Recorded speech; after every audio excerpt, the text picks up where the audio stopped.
You're listening to Toronto's #1 real estate podcast, powered by Watson Estates. The most successful local real estate investing starts right here, right now. Here's your host, broker, investor, and social media influencer, Bradley Watson.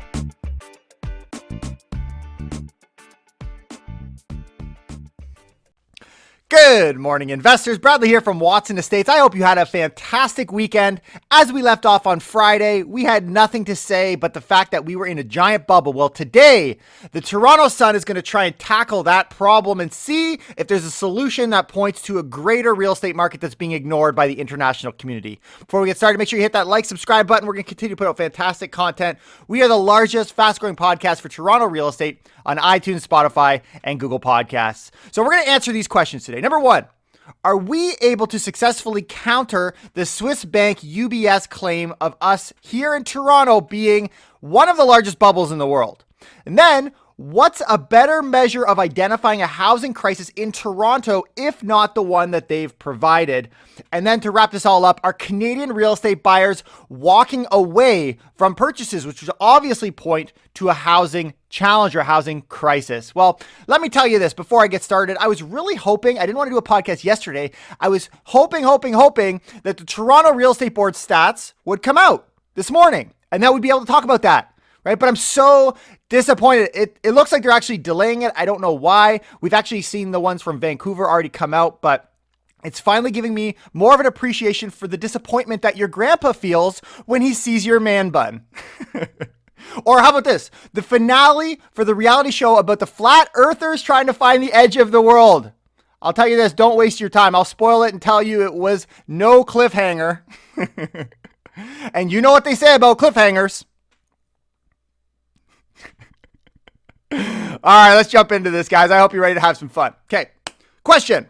Are we able to counter the Swiss bank UBS claim of being the third on their list largest housing bubble in the world? All right, well, here we go. Now Toronto.com is going to lay out this there's a lot of news articles talking about this publication or this report.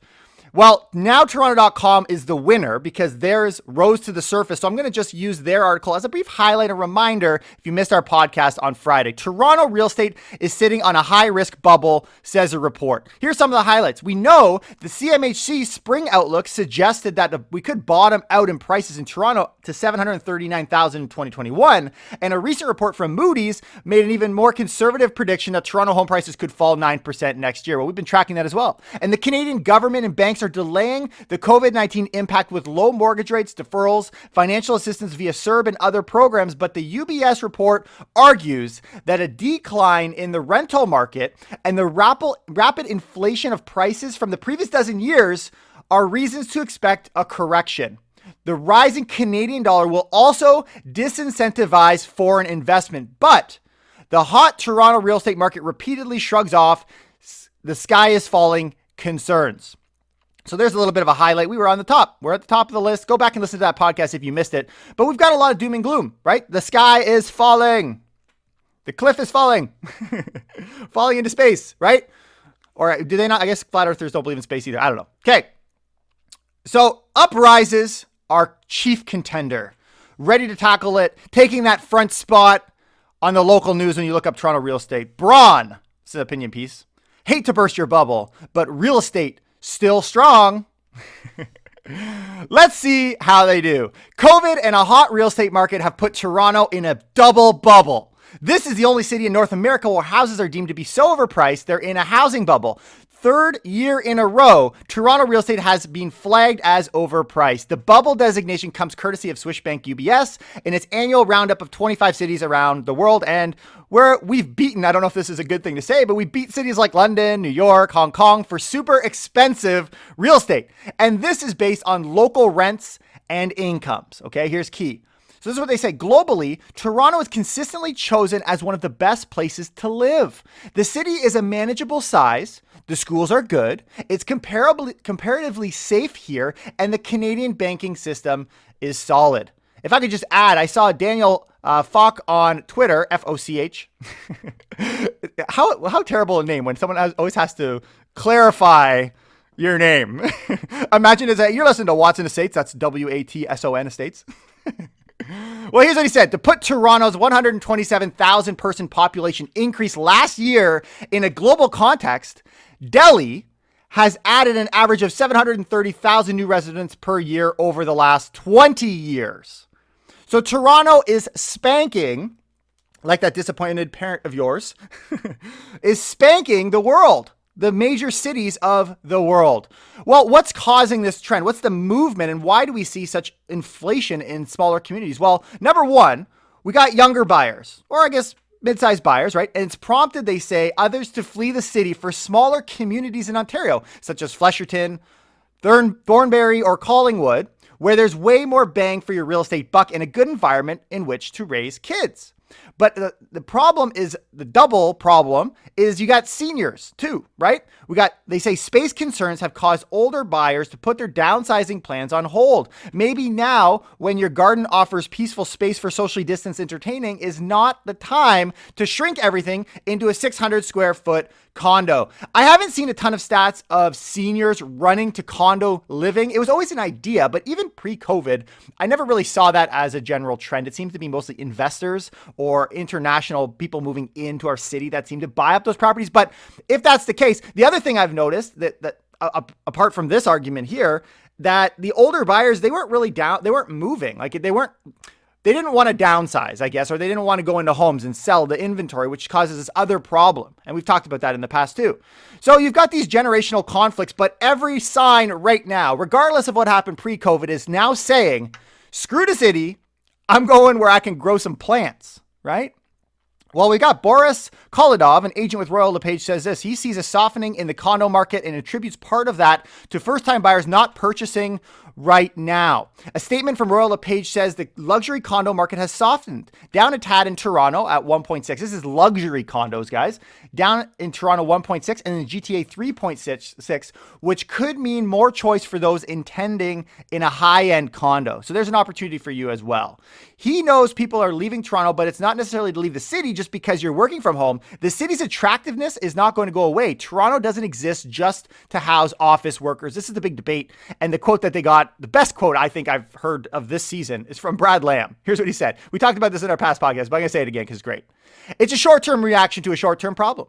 People thinking this is the new normal way of life will get stuck in the suburbs, get priced out, and be miserable because they're going to have a 2-hour commute with all the other idiots that moved to the 905 when they didn't have to.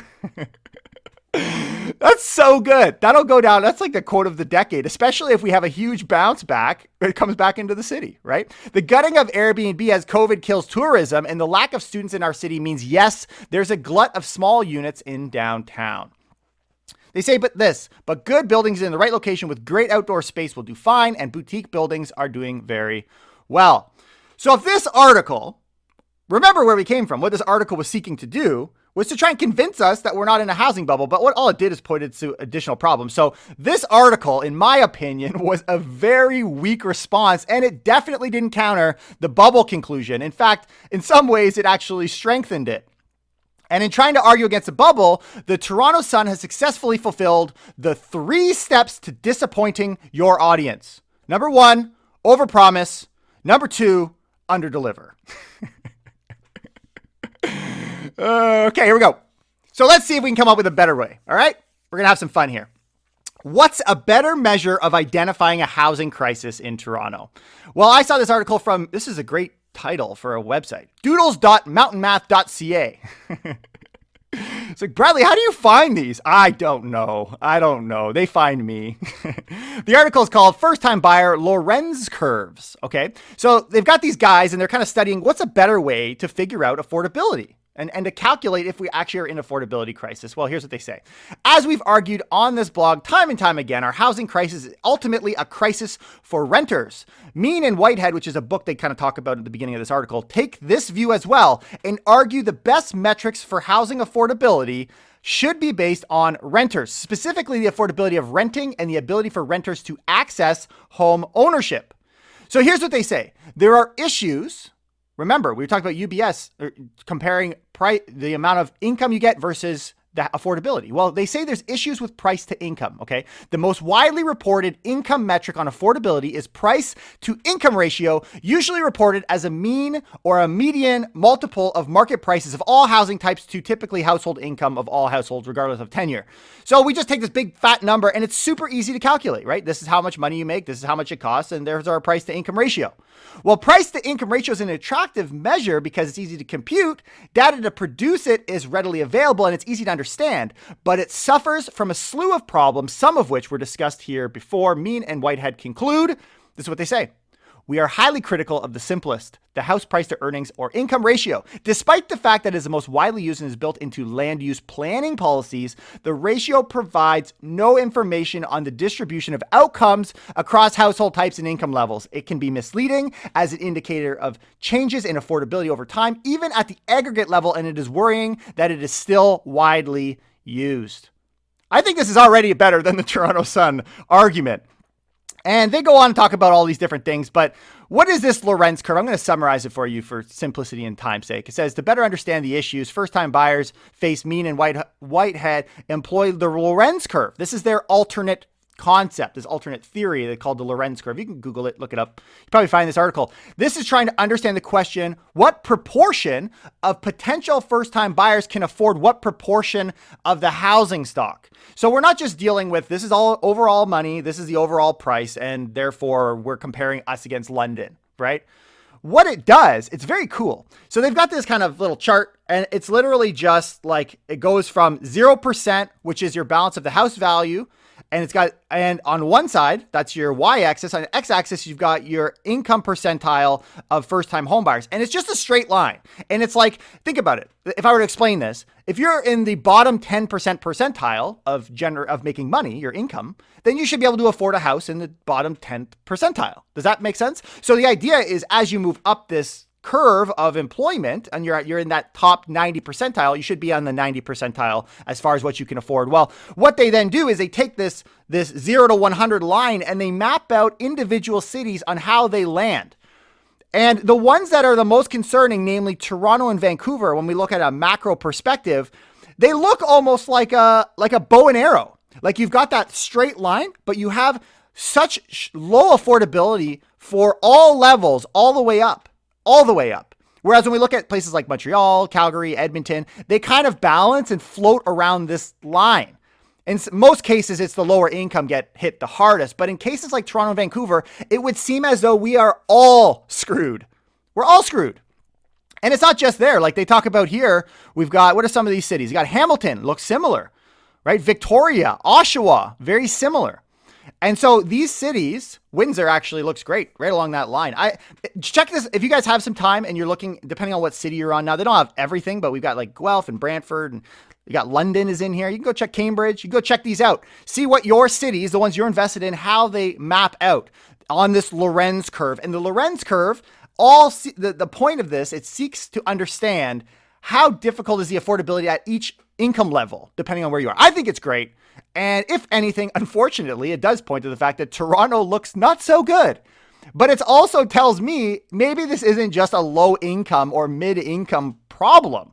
This would seem to be a problem for everybody. But then the counter argument is real estate is a huge generator of wealth. And if you're not in that market, regardless of the affordability, you've definitely missed out on all the return potential you could have experienced in the last 10 years. There's a huge debate. Wherever you stand, you got some legitimate arguments right there behind you.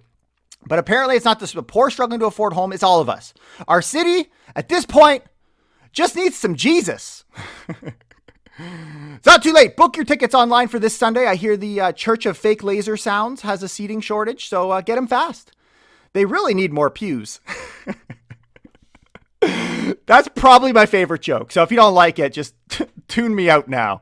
All right, we're going to move along here. So given all of these things, given this Lorenz curve, what are some of the big banks saying? Well, RBC Economics forecasts a drop in condo prices in major markets in 2021. Outside the fact that we have we have success in our real estate market. If you look at it from from the entire perspective. However, there is no question that condos are the outlier. They're the ones getting spanked. For hopeful home buyers, next year may be a good time, this article says, straight.com.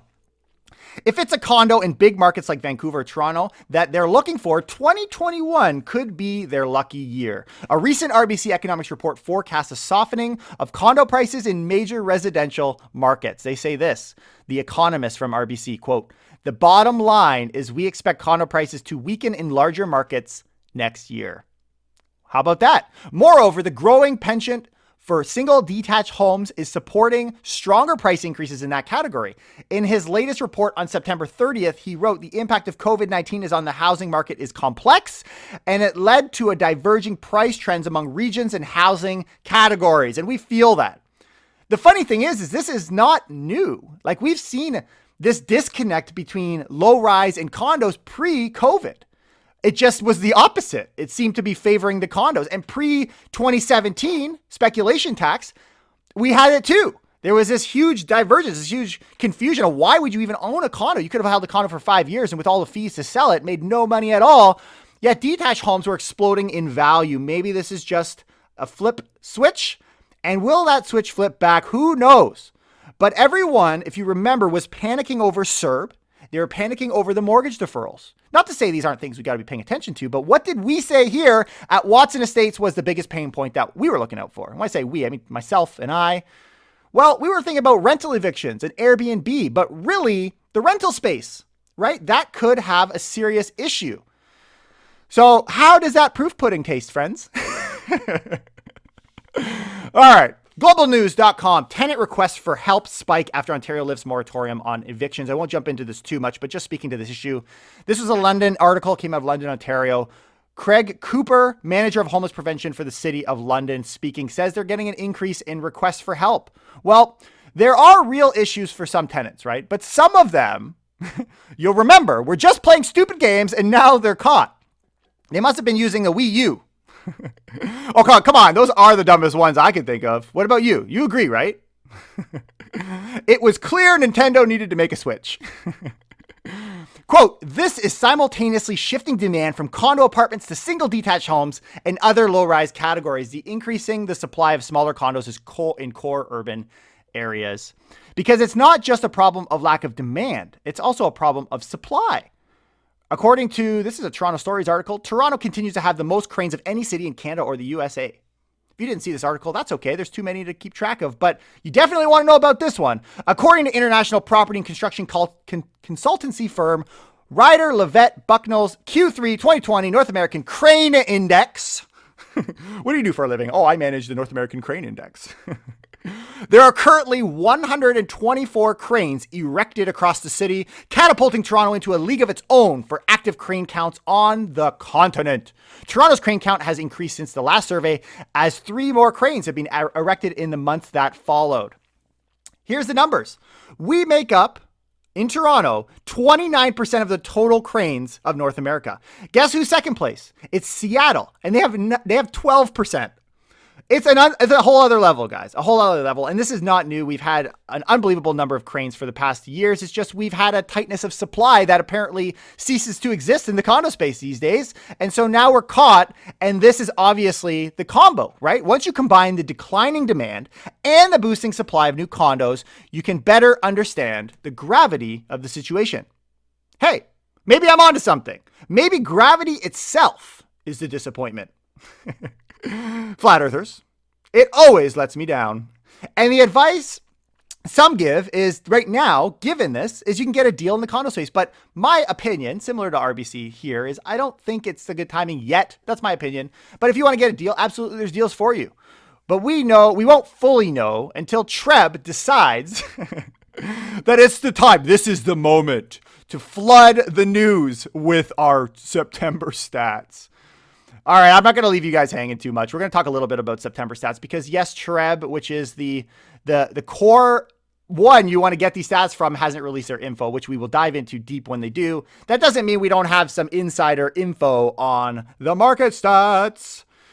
So according to Realosophy, they recently said the top line number for the Toronto real estate market in September was an average sale price of $972,000. That is the GTA, sorry.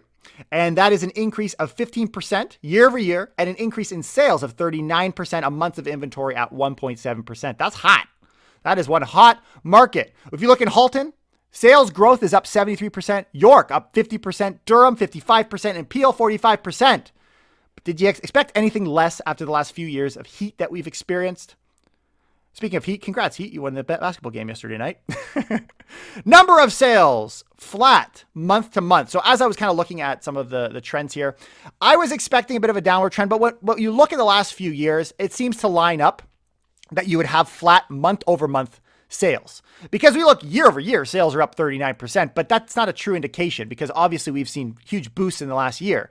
But when you look month over month, it's actually quite flat. And this is not unusual. In fact, normally we see a drop off in the number of sales going into November. So we'll watch for that. But as I have said, and a lot of people would have possibly disagreed with if you were to disagree, is that I would not be surprised if we saw price appreciation through the winter months, which is very unusual seasonally. Well, going into September anyways, this is the case. Prices are up from 958,000 to now the 972,000. But of course, we'll do more in-depth review when the TREB gets their act together. The TREB stats is really the best ruler for us to use. Thus, my disappointment is immeasurable. Are you guys getting sick of my disappointment jokes yet? I know. Go easy on me, right? I bought a self-help DVD on dealing with my disappointment, but when I opened it, the box was empty. What do you know? All right, let's talk briefly about the economy. We're diving deep into these hot topics today. I didn't really announce we're doing it, but you can probably feel that right now. Economy. Today's GDP data plus preliminary estimates for August suggest Canada's economy has recovered roughly 2/3 of the COVID drop, and it remains 6% below the trend. So for anyone who says we're fully recovered, for anyone who says we're still at the bottom, 2/3. 2/3, folks.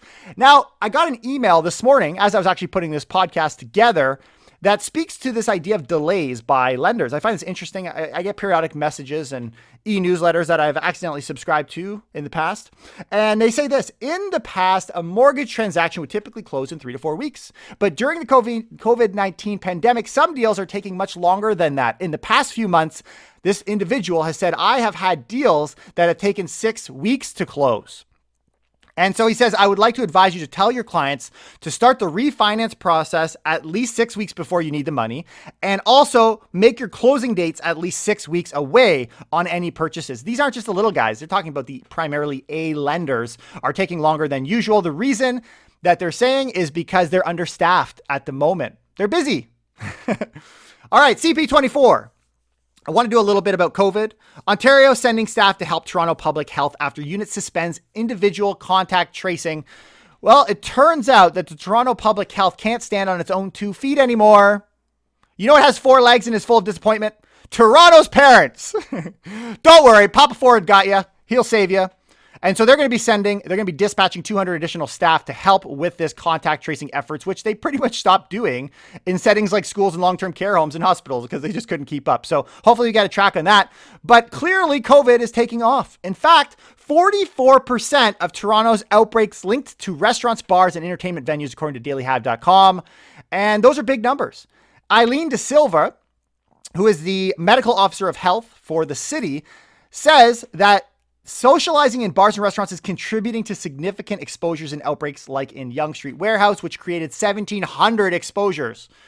Guys, would it be any surprise if we had further closures? I don't think so. I mean, even the CN Tower right now is closed, so I expect that this will continue. Okay, let's move right along. We're going to go into our last topic. We're going to talk with our friends, betterdwelling.com.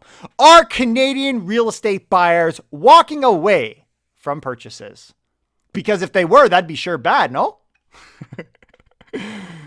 And based on the fact that the article says Canadian real estate buyers trying to walk away from purchases become rampant, it can't be good, right? I love Better Dwelling. Fill my life up with so much joy. Canadian real estate buyers are starting to ghost sellers after making offers. Let's figure this out. An unusual uptick of buyers are not delivering their deposit checks. Generally speaking, not in every case, but generally, the deposit check on a residential purchase goes within 24 hours to the office of the listing brokerage. So if these guys are ghosting them within 24 hours, something is up. Something's up. It's not like within 24 hours they've realized the real estate market is tanking. No. And they explain it in this article clear as day. In a piece penned for REM, a real estate industry magazine, the broker claims he is seeing a, quote, disturbing trend. His brokerage alone has seen nearly 30 of these cases last month. He also notes he's heard other Toronto brokers observing a similar trend. He also suspects this is a more widespread issue. So what is happening? What's happening? Like, are they getting freaked out and running all of a sudden? Oh, I didn't mean to do that. Oops. And these aren't just any offers, by the way. These are many of which are without conditions. I mean, you're going to an offer presentation. I had one the other day where it was a house we didn't even want. We didn't even want to go on this house. This is out in Milton. 13 offers on a townhouse. Are you kidding me? We're waiting for our offer presentation on another property that's coming in the next couple days. But holy smoke. That's what my mother-in-law says all the time.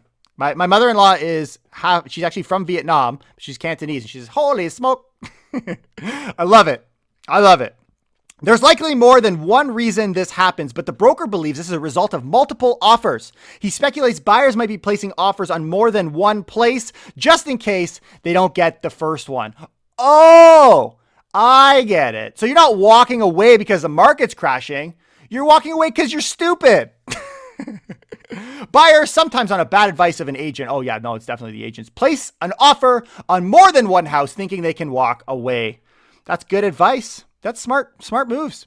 Sellers can and do sue buyers if they fail to resell at a higher price without a valid reason for walking away from the contract, especially if it's firm. This number can be a lot more than the deposit. They go on to talk about a story in BC, but would you guys be surprised to hear that people have been sued for $360,000 or $470,000? I wouldn't. They were happening all the time. It's not like multiple offers is a new scenario here in Toronto. Well, does this have anything to do with COVID? No, it's just sheer stupidity. This article, though, does point to a valid issue. It does. Realtors, make sure you're educating your clients properly. I know you guys are smart and you're not doing that, right?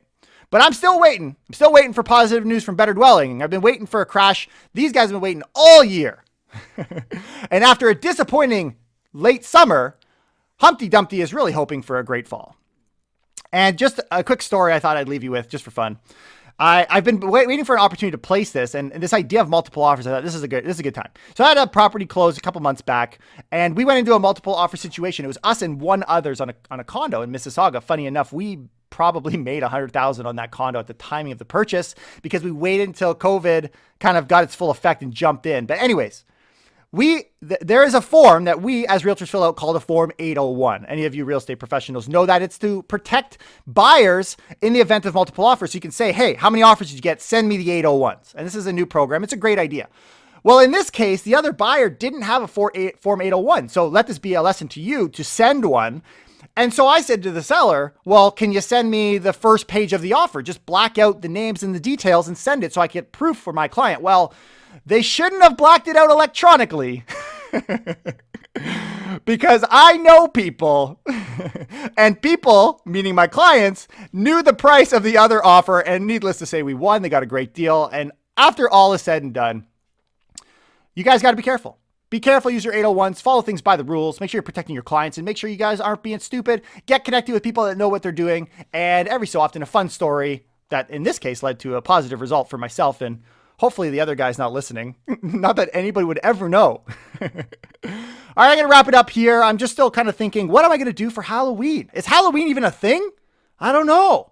But I got to come up with a costume. So after all is said and done, I think I've decided this year for Halloween, assuming we can wear costumes, I am going as a massive disappointment. I know. It's what I've been for the past few years, but hey, it's what fits. I'm going to leave it there. I'll see you guys next time with more. Take care and keep it real.